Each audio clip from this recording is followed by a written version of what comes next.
Welcome to our channel. इस video को जो हमारा टॉपिक है वो है biodegradable waste and non biodegradable waste. तो चलिए स्टार्ट करते हैं। तो सबसे पहले हम ये जान लेते हैं कि वेस्ट क्या होता है। तो जैसे कि इसकी डेफिनेशन लिखी हुई है, unwanted material left after we have used something is called waste.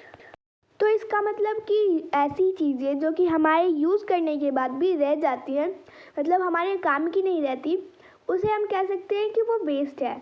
जैसे कि हो गया वेजिटेबल पील्स, यानी वेजिटेबल के जो छिलके होते हैं उसे हम कह सकते हैं कि वो वेस्ट है, क्योंकि वो हमारे यूज़ करने के बाद रह जाते हैं, तो इसलिए ये वेस्ट कहलाएंगे। तो ये तो हो गया वेस्ट। अब हम ये जान लेते हैं कि बायोडिग्रेडेबल वेस्ट और नॉन बायोडिग्रेडेबल वेस्ट क्या होता है। तो बायोडिग्रेडेबल वेस्ट की डेफिनेशन होती है waste which can rotten down completely by the action of microorganism is called biodegradable waste. ऐसी चीज़ें जो कि माइक्रो ऑर्गेनिज्म की एक्शन से कम्प्लीटली रोटन हो जाते हैं, यानी सड़ जाते हैं, गल जाते हैं, तो वो बायोडिग्रेडेबल वेस्ट कहलाएंगे। जैसे कि हो गया वेजिटेबल्स। तो वेजिटेबल्स जो होते हैं वेस्ट, वो माइक्रो ऑर्गेनिज्म जो होते हैं बैक्टीरिया और फंगई, वो इन्हें छोटे छोटे टुकड़ों में तोड़ देते हैं, जो कि बाद में प्लांट्स के लिए न्यूट्रिएंट के तौर पे यूज़ होता है। तो ये होता है बायोडिग्रेडेबल वेस्ट जो कि कम्प्लीटली रोटन हो जाता है। तो अब हम जान लेते हैं कि नॉन बायोडिग्रेडेबल वेस्ट क्या होता है। तो इसकी डेफिनेशन होती है waste which can not rotten down completely by the action of microorganism is called non biodegradable waste. तो ऐसी चीज़ें जो कि माइक्रो ऑर्गेनिज्म के भी एक्शन से नहीं कम्प्लीटली रोटन होते हैं, उसे हम कह सकते हैं कि वो नॉन बायोडिग्रेडेबल वेस्ट है। जैसे कि एग्जांपल हो गया, जैसे कि हो गया ग्लास।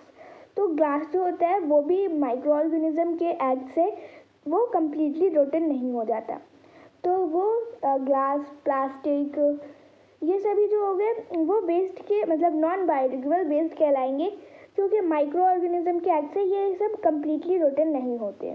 तो जो ग्लास होता है वो कम्प्लीटली रोटन होने में 1000 ईयर लेता है, वो या उससे ज़्यादा टाइम लेता है।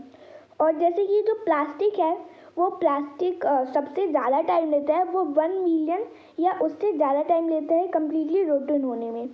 या और भी जो एल्युमिनियम, सिल्वर, ये थोड़ा कम टाइम लेते हैं, ये 100 ऑफ ईयर लेते हैं।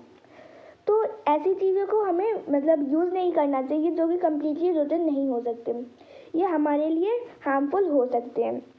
तो कुछ जो नॉन बायोडिग्रेडेबल वेस्ट होते हैं उन्हें हम दूसरे कामों के लिए यूज़ कर लेते हैं, यानी दूसरे चीज़ों को बनाने में यूज़ कर लेते हैं।